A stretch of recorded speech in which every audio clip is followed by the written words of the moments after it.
УТРК телеканалында жаңалықтардың кечки чыгарылышы, студияда Жанар Эсенова. Саламатсыздарбы? Президент Садыр Жапаров күн мурун Ош облусунун Кара Суу шаарында Манас футболдук стадионунун ачылыш аземине катышты. Салтанаттуу иш-чаранын алдында мамлекет башчысы административдик имаратты, спортчулардын кийим алмаштыруучу жайын, машыгуу залын көрүп чыкты. Стадион 1960-жылы курулган жана Кара Суу шаарындагы башкы спорттук объект болгон. Бирок бул жылдар бою капиталдык оңдоп түзөөдөн өткөн эмес жана бара-бара жараксыз болуп калган. Садыр Жапаров өз сөзүндө стадиондун ишке берилиши өлкөбүздүн социалдык өнүгүүсүндө жана жергиликтүү инфратүзүмдү жакшыртууда маанилүү кадам болорун эске салды. Биздин максатыбыз кыргыздын футболун дүйнөгө чыгаралы деп атабыз да. Европанын уровенине алып жеткизели деп атабыз. Болгон могу салып аткан салымыбыз, жасап аткан ушул ишибиз, стадиондор, жанагындай залдарды кылып берип атканыбыз биздин максатыбыз ошол да. Ошон үчүн эч нерсеге карабай алдыга кете беришибиз керек. Только адилеттүү жол менен, адилеттүү линия менен. Болду ошондо биз азыр 3-4 жылда болбойбуз, 7-8 жылда уже биз Кыргызстан результат беребиз сөзсүз. Бизден азыр өсүп келаткан балдарда Месси дейтиндер чыгат, Роналдолор чыгат бизден эле. Алардан эмнеси керек? Только заниматься этиш керек да, машыгыш керек. Аларга биз мамлекет условия түзүп беришибиз керек. Алар жалкоолонбош керек, жаш балдар азыраак. Ошондо жеңил болот. Ачылыш аземинен кийин Мурас Юнайтед менен Дордой командаларынын ортосунда Кыргыз Республикасынын кубогуна финалдык беттеш болуп, ага мамлекет башчысы катышты. Беттеш 1-2 эсеби менен Дордойдун пайдасында аяктады. Андан соң сыйлыктарды тапшыруу аземи өттү. Жеңүүчүлөргө медалдарды жана кубокту президент Садыр Жапаров өзү тапшырды. Дордой командасынын капитаны Александр Мищенко тапшырылды. Министрлер кабинетинин төрагасы Адылбек Касымалиев Түрк мамлекеттери уюмуна мүчө мамлекеттердин өкмөт башчыларынын жолугушуусунда кесиптештеринин Түрк инвестициялык фондун түзүү боюнча сунуш колдоорун билдирди. Бирок ал мындай структураны түзүү гана маанилүү эмес, пайдалуу жана керектүү долбоорлорду практика жүзүндө өнүктүрүү зарыл экендигин белгиледи. Түрк инвестициялык фондунун башкаруучулар кеңешинин кезектеги жыйынын быйыл Бишкек шаарында өткөрүү демилгесин колдооңуздарга ишеним артам. Даталар боюнча сунуштар буга чейин дипломатиялык каналдар аркылуу жөнөтүлгөн. Экономикалык байланыштарды тереңдетүү үчүн биз жогоруда сөз кылган Түрк инвестициялык фондунун ишке киришинен тышкары Түрк соода өнөр жай палаталарынын жана Түрк мамлекеттер уюмунун алкагында соодага көмөктөшүү комитетинин ишмердүүлүгү чоң мааниге ээ. Бул түзүмдөрдүн ишкердик жигердүүлүккө көмөктөшүү, соода тоскоолдуктарын жоюу жана бизнести өзгөчө чакан жана орто бизнести колдоо боюнча чоң дарамети бар. Экономикалык өзара аракеттешүүнү системалуураак кылуу максатында Кыргызстан ТМУга мүчө мамлекеттердин ортосунда экономика, соода, инвестиция жана каржы тармагында кызматташуу боюнча жол картасынын долбоорун сунуштаган. Министрлер кабинетинин төрагасынын орунбасары, суу ресурстары, айыл чарба жана кайра иштетүү өнөр жайы министри Бакыт Төрөбаев 20 сентябрда ишкерлер күнү жана 25 жылдык маарекеге байланыштуу салтанаттуу иш-чарага катышты. Анда сөз сүйлөгөн Минкап төрагасынын орунбасары Бакыт Төрөбаев президенттин жана министрлер кабинетинин атынан ишкерлерди куттуктап, өлкөнүн экономика тармагындагы аткарылган иштерге токтолду. Маселен, акыркы 3 жылдын жыйынтыгы боюнча ИДП ар бир жылы 9%-дан төмөн эмес темпте өсүп жатканын, ал эми 2025 жылы экономиканын ар бир айдагы өсүшү 11,5% деңгээлинде болуп, ошол эле убакытта инфляциянын базалык деңгээли 14%-дан 4,7%-га чейин төмөндөгөнүн билдирди.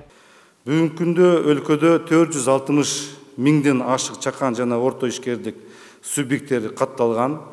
Алар экономикалык активдүү калктын дээрлик жарым жумуш менен камсыз кылып, ички дум продукциясынын 40%-дан ашыгын түзөт.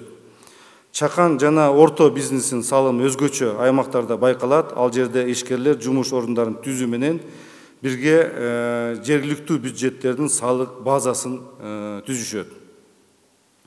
2022-2025 жылдары ишкерлерди колдоо үчүн микро, чакан жана орто ишканаларды шашылыш колдоо, айыл чарбасын каржылоо 12-13, чакан жана орто ишкерлерге багытталган жеңилдетилген насыялоо долбоорлору аркылуу жалпысынан 47,2 миллиард сомдон ашык жеңилдетилген кредит миңдеген ишкерлерге берилди.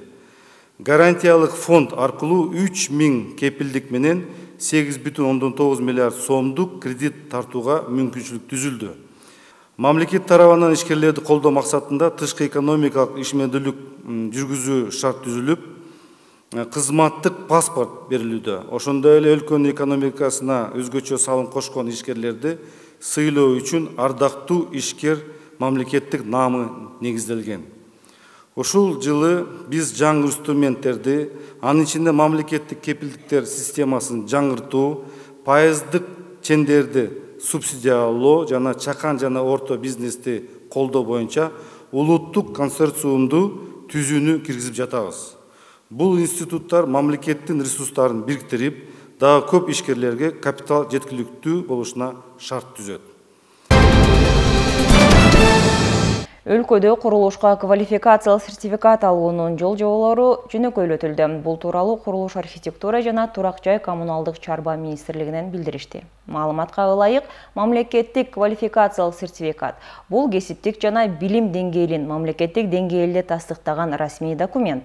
Эми бул документти алуунун тартиби мурдагыга салыштырмалуу кыйла жөнөкөй жана жарандар үчүн ыңгайлуу болуп калды. Документтерди жөнөтүү алгач министрликтин расмий сайтындагы онлайн сертификат алуу бөлүмүндө көрсөтүлгөн документтерди PDF форматында даярдап, Certification Check-it Minstrой, Маймылча Mail Check-it Gov, Check-it KG электрондук дарегине жөнөтүңүз. Документтерди каттоо. Жиберилген документтер 5 күнүн ичинде текшерилет. Андан соң жаран 1 айдын ичинде компьютерлик тестирлөөгө чакырылат. Тестирлөө. Тандалган багыт боюнча 30 суроо берилет. Анын ичинде кеминде 21 суроого туура жооп берилсе, талапкер сынактан өттү деп эсептелет. Кайра тапшыруу. Эгерде 21 туура жооп чогулбаса, талапкер кийинки күнү эле кайра тапшыра алат. Бул үчүн 248 сом өлчөмүндө мамлекеттик төлөм төлөнүп, Квитанция Certification Check-it Minstrой, Маймылча Mail Check-it Gov, Check-it KG дарегине жөнөтүлүшү керек. Сертификаттын берилиши тесттен ийгиликтүү өткөн жарандын мамлекеттик квалификациялык сертификаты министрликтин расмий сайтындагы берилген сертификаттардын реестринде жарыяланат. Бул реестр расмий документ болуп эсептелет.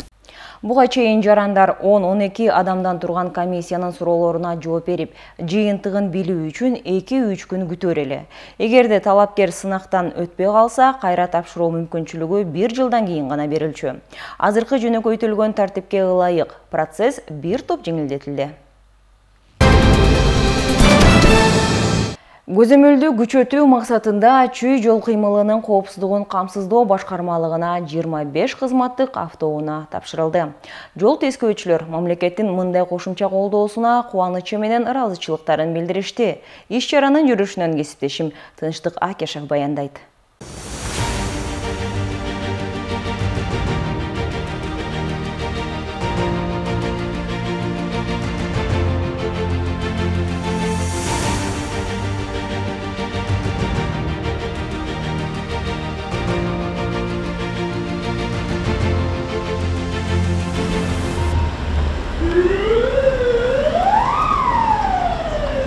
Чүй облусунун жол кыймылынын коопсуздугун камсыздоо башкармалыгына Ички иштер министрлигинин демилгеси менен кызматтык 25 даана автоунаа тапшырылды. Максаты кызматкерлерге ыңгайлуу шарт түзүү. Чүй ири облус болгонуна байланыштуу берилген унаалардын саны дагы салыштырмалуу көбүрөөк.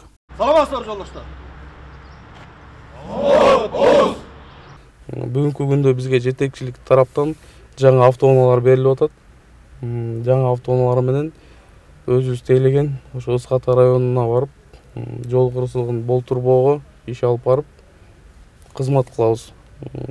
Бүгүнкү күндө абдан кубанычтабыз. Өзүбүздүн тейлеген аймакка барып, иш алып барабыз. Бул унаа каражаттары замандын талабына жооп берген атайын жабдыктар менен камсыздалган жана күнүмдүк кызмат өтөөдө кызматкерлердин ишин жеңилдетүүгө, жарандардын коопсуздугун жогорулатууга мүмкүнчүлүк түзөт. Автоунаадан тышкары бул биздин кызматкерде өзүңүздөр билгендей боди камера менен жетекчилик тараптан отслеживать этип турат, мындай айтканда көзөмөл жүрүп турат. Бул кызматкер менен айдоочунун ортосундагы мамиле, коопсуздугу бүт каралып турат. Бул жагынан да отслеживать этип көзөмөл жүргүзүлүп турат да. Бул кызматкерде мына 12 saat боди камера менен көзөмөлгө жүргүзүлүп турат. Андан тышкары бул кызматтык автоунаанын өзгөчөлүгү кызматкердин өзүнүн тейлеген убагындагы, өзүнүн тейлеген аймагындагы видеорегистраторлор менен жетекчилик жараткан биздин жооптуу кызматкерлер көзөмөл жүргүзүп турат бул кызматтык автоунаада. Инспектордун тейлеген аймагында кайсыл жерде иш алып барды, өзүнүн бөлүнгөн аймагында кандай иштерди алып баратканы автотранспорт акылда көзөмөлдөйбүз, боди камералар аркылуу көзөмөл жүргүзүлүп турат. Жол тескөөчүлөрдүн айтымында өлкө мамлекетибиздин жарандарынын коопсуздугун биринчи орунга койгон жана жигердүү кызмат өтөөгө дагы ыңгайлуу шарт түзгөн. Тынчтыкбек Акишев, Чыңгыз Садыков, Утыйыр Качуй.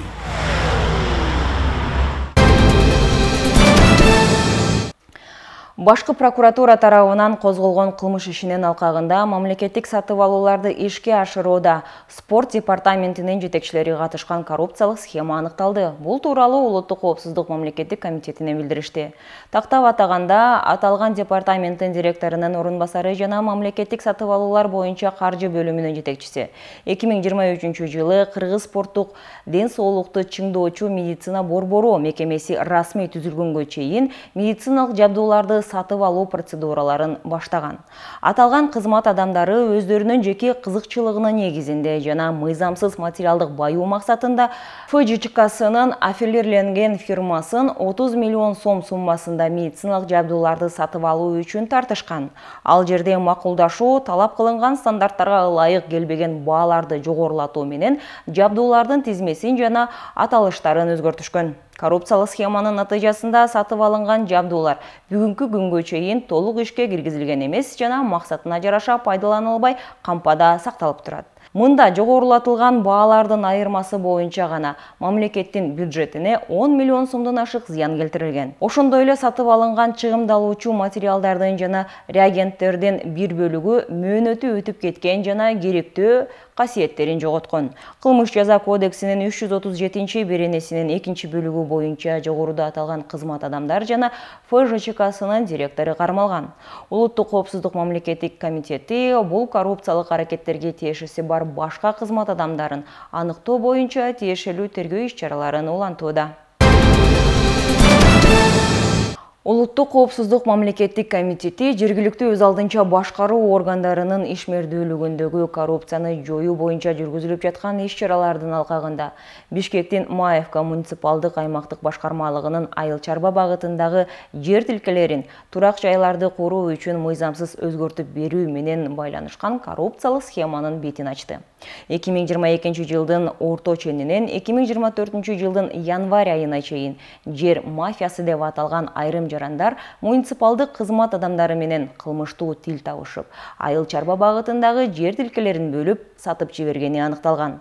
Өз кезегинде Аламүйдүн райондук мамлекеттик администрациясынын кызмат адамдарынын ичинен түзүлгөн жумушчу комиссия кызматтык ыйгарым укуктарынан кыянаттык менен пайдаланып, мамлекеттин кызыкчылыгына каршы мыйзамсыз материалдык пайда алуу максатында жер амнистиясына жамынып, 378 контурундагы 5,5 гектар жер тилкесин амнистиянын шартына жана талаптарына туура келбесе да мыйзамсыз трансформациялаган.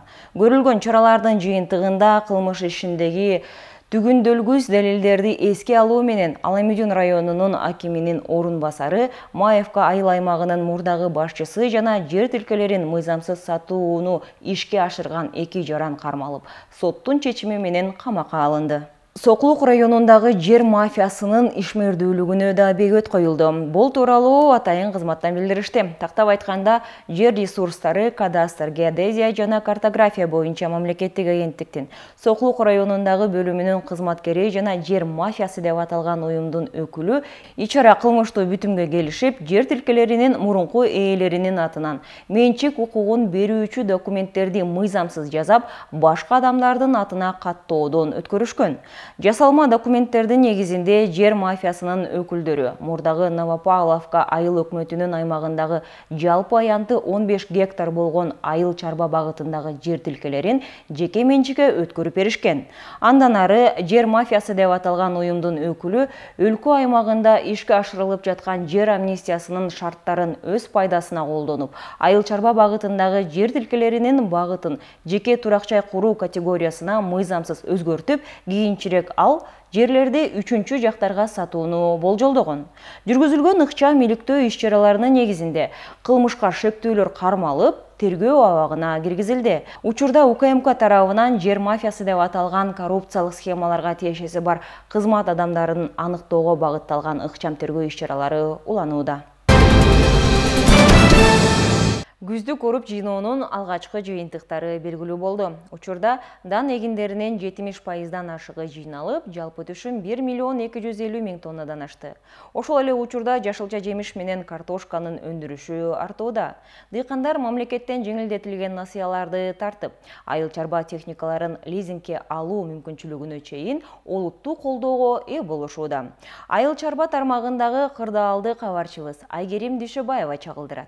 Суу ресурстары айыл чарба жана кайра иштетүү өнөр жайы министрлигинин маалыматы боюнча 2025 жылдын 15 сентябрына карата өлкөдө жалпы дан эгиндеринин 678,4 миң гектар жер аянтынын 478,8 миң гектары жыйналды. Бул 70,6% түзөт. Республикалык деңгээлде орточо түшүмдүүлүк гектарына 26,2 центнерден айланды. Бүгүнкү күндө жалпы дан эгиндеринин республика боюнча 75% жыйналды. Анын ичинен буудай 90%, арпа 92%. Негизинен көл анан нарында чүйдүн сусамыр өрөөнү калды. Бир аз дан эгиндерин жүгөрү болсо 35%га жыйналып калды республика боюнча. Былтыркы жылга салыштырмалуу чүй менен Талас областында кайрак жерлерде түшүмдүүлүк бир аз азыраак. Ал эми башка сугат жерлерибизде былтыркынын деңгээлинде эле болду.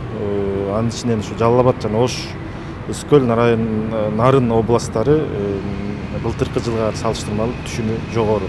Быйылдан баштап түшүндүрүү иштерин жүргүзүп окутуп атабыз. 100% күздүк айдоого өткүлөө деп. Себеби күздүк айдоонун артыкчылыктары бул түшүмдүүлүктүн 20-30%га чейин жогору ала алат. Андан сырткары нымдуулук, жаздык сугарууга керектелбейт. Кышында топтолгон ным негизинде бул өсүп өнүүгө жардам берет. Ал эми жашылча картошка бакча жыйноо иштери өз учурунда жүргүзүлүүдө. Түшүмдүүлүк былтыркы жылга салыштырмалуу канааттандырарлык деңгээлде. Башка айыл чарба өсүмдүктөрүнө токтоло кетсек, бүгүнкү күндө ошо жашылча жемиштерибиз 70-80%га жыйналды. Түшүмдүүлүгү жагынан былтыркы жылга салыштырмалуу жакшы. Мисалы айта кетсек, помидорду, перецти, капустаны айтсак, ошо былтыркы жылга салыштырмалуу жогору болуп атат. Май өсүмдүктөрү да былтыркы жылдан көбүрөөк айдалган, түшүмдүүлүгү дагы былтыркы жылдын деңгээлинде эле. Ал эми пахта менен кант кызылчасы жыйналып баштады эле, жакын күндөрү жыйналып баштайт.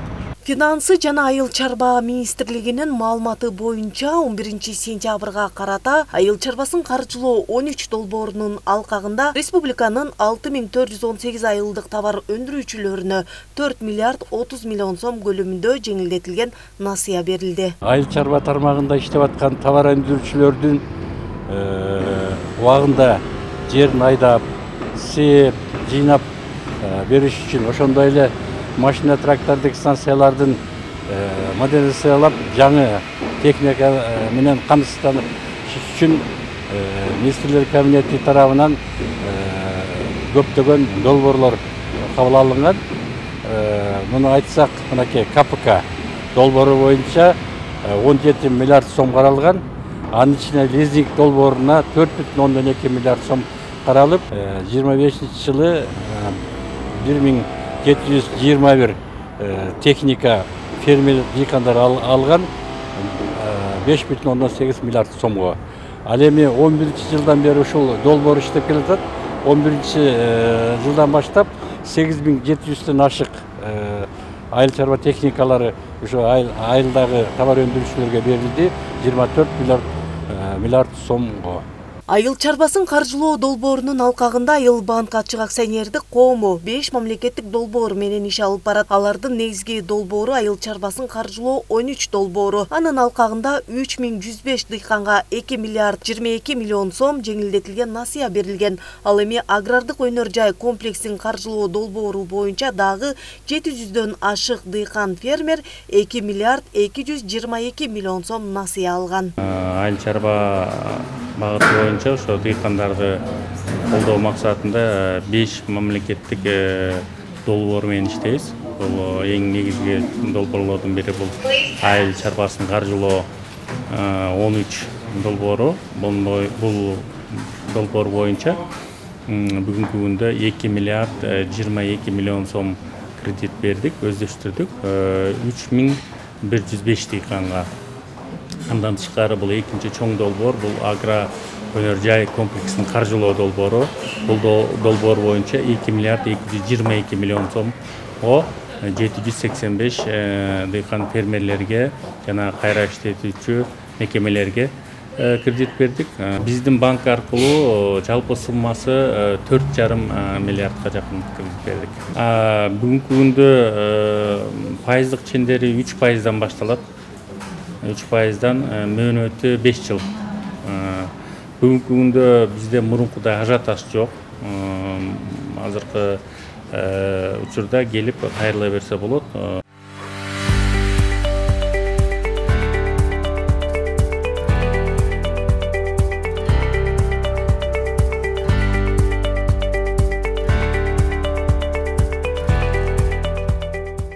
Чүй облусунун тургуну Алмагүл Мамбеталиева 3 жылдан бери жогоруда айтылган банк менен тыгыз иштешип келет. Быйыл ал 1 миллион сом жеңилдетилген насыя алып, мал чарбачылыгын кеңейтип, жер иштетип, өз тиричилигин улантууда.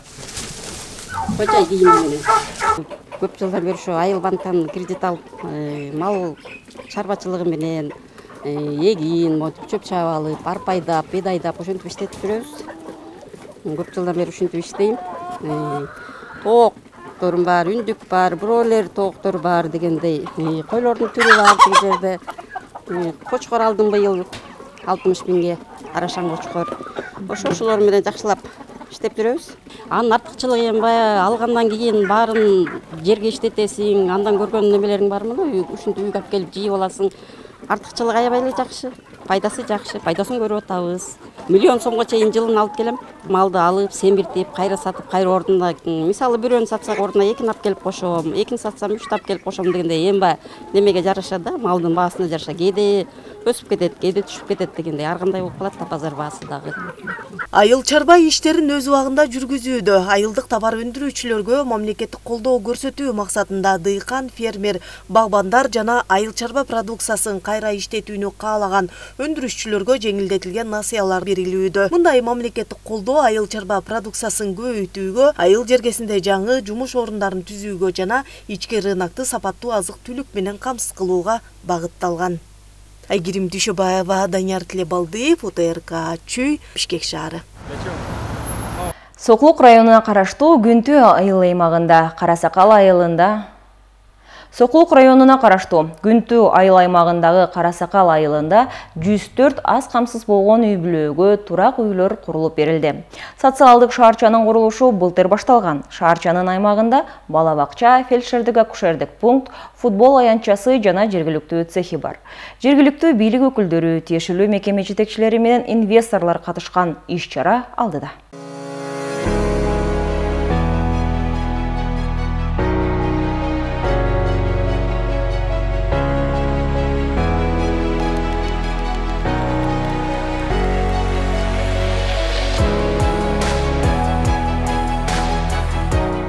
Соклук районундагы Карасакал айылында 100 үй бүлөгө ылайыкташтырылган жесир жана көп балалуу жалгыз бой энелерге арналган социалдык шарча пайдаланууга берилүүдө. Белгилей кетсек, бул заманбап комплекс Асафа кайрымдуулук фонду тарабынан курулуп, 120 миллион сомго курулган. Курулуш иштери 2024-жылы башталып, мына бүгүн өз ээлерине ачкычтары берилүүдө.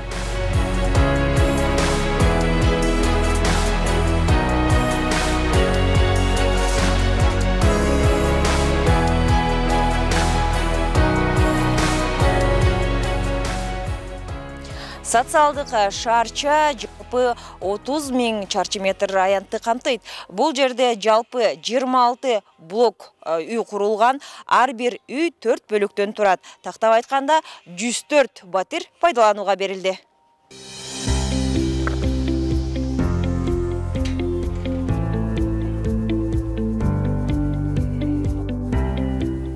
Ар бир батир толугу менен эмерек жана тиричилик техникасы менен жабдылып, тургундарга жашоонун жаңы барагын ачууга ыңгайлуулукту жаратты.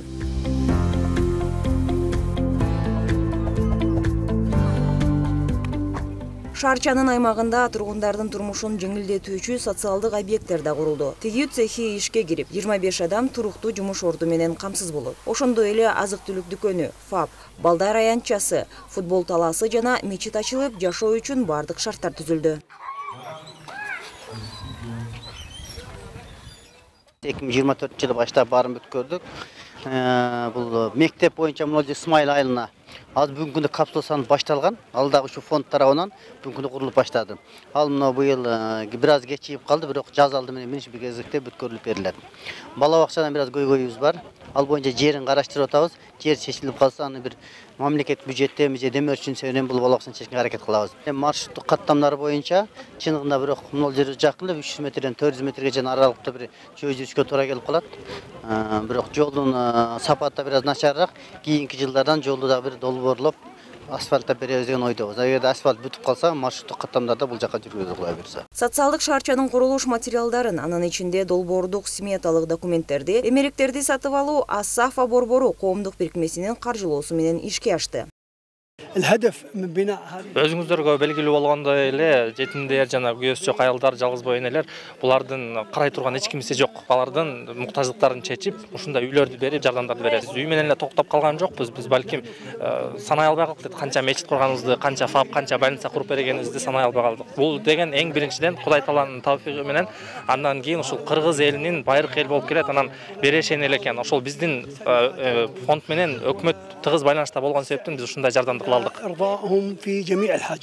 Бул уюм буга чейин облустун бир катар аймактарында социалдык шарчаларды куруп, жүздөгөн үй бүлөлөргө жаңы жашоо тартуулап келген. Аны менен социалдык жактан колдоого муктаж энелер жана үй бүлөлөрдүн жашоо шарты жеңилдеген. Мындай долбоорлор адамдардын жашоо турмушун жакшыртып, бүтүндөй аймактын өнүгүүсүнө түрткү берет. Демирчилик катары жазалган жалгыз бир объект эмес, бул социалдык объекттер да көп болот. Анын ичинен ошо фельдшер, акушерлик пункттар жазалган көп. Асафа фонду аркылуу суу киргизилген, ушундай социалдык шарчалар курулган. Бул социалдык шарчалар чынында эле биздин Сарыөзөн чөйрө жергебизге эң биринчи инфраструктуралык өнүгүүгө жардам берет. Жаңы жумуш орундар түзүлөт. Мындай мисалдар бизде Гемин районунда, Алмидин районунда, Соклук районунда, Сахата районунда ар бир районубузда салынып атат.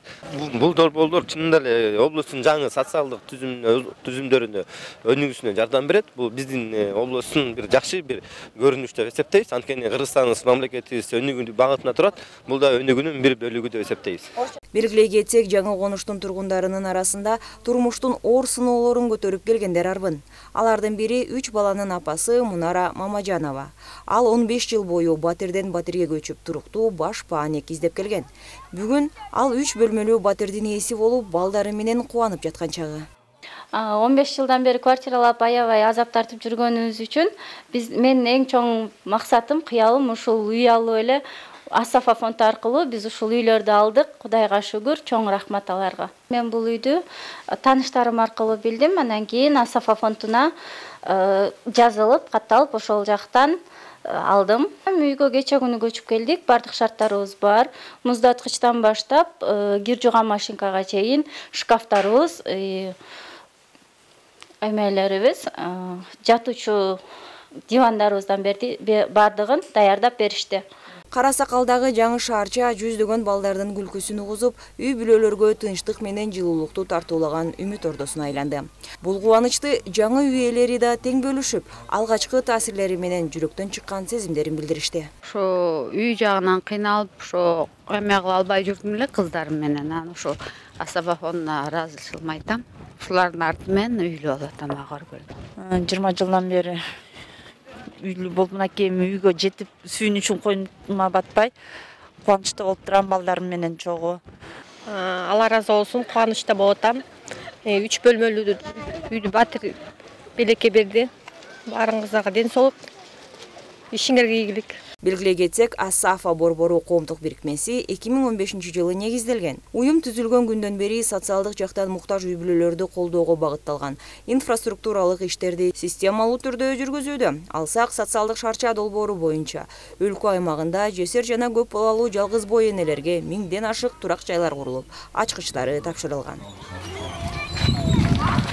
Жанара Эсенова, Жумабай Исманалиев, УТРК Чүй, Соклук району.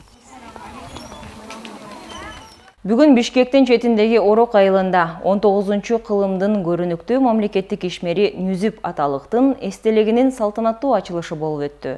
Салтанатка Улуттук коопсуздук мамлекеттик комитетинин төрагасы Камчыбек Ташиев, Жогорку кеңештин спикери Нурланбек Тургунбек уулу, Бишкек шаарынын мэри Айбек Жонушалиев, Нүзүп аталык тууралуу китептин автору, жазуучулар, тарыхчылар жана шаар коноктору катышты. Монументтин автору скульптор Сейит Калбаев болгон. Эстеликтин бийиктиги 5,8 метр, постамент 7 метрге жетет. Иш-чара тарыхый инсан Нүзүп аталыкка арналган театралдаштырылган оюн-зок менен ачылды. Бишкекте Жаныбек Алыкулов атындагы дзюдо боюнча олимпиадалык резервдеги балдар өспүрүмдөр мектеби ачылды. Иш-чарага Жогорку кеңештин төрагасы Нурланбек Тургунбек уулу жана министрлер кабинетинин орун басары УКМКнын төрагасы Камчыбек Ташиев катышты. Төрага акыркы 4 жыл аралыгында президент Садыр Жапаров жана Камчыбек Ташиевдин жетекчилиги менен спорттук мекемелердин саны көбөйүп, сергек жашоо образын жайылтууга өзгөчө көңүл бурулуп жатканын белгиледи. Жаңы мектепке көрүнүктүү маданият жана спорт ишмери Жаныбек Алыкуловдун ысымы ыйгарылгандыгы бекеринен эмес. Ал залкар коодул, чыгармачылыктан сырткары футбол, баскетбол жана шахмат оюндарынын чебери болгону айтылды. Иш-чаранын жүрүшүндө төрага мектептин ичин көрүп, жаш өспүрүмдөр менен жолугушуп, спортто жеңишке жетүү үчүн эмгек жана сабырдуулук маанилүү экенин эске салды. Андан соң Нурланбек Тургунбек уулу жана Камчыбек Ташиев мектептин алдында чынар теректеринин көчөттөрүнө тургузушту. Мына ушундай жаңылыктар топтому бүгүнкү күндү жыйынтыктады. Бул жана башка жаңылыктар менен УТРК Чүй телеканалынын социалдык баракчаларына таанышсаңыздар болот. Алдыда аба ырайы тууралуу маалымат, кечиңиздер көңүлдүү улансын.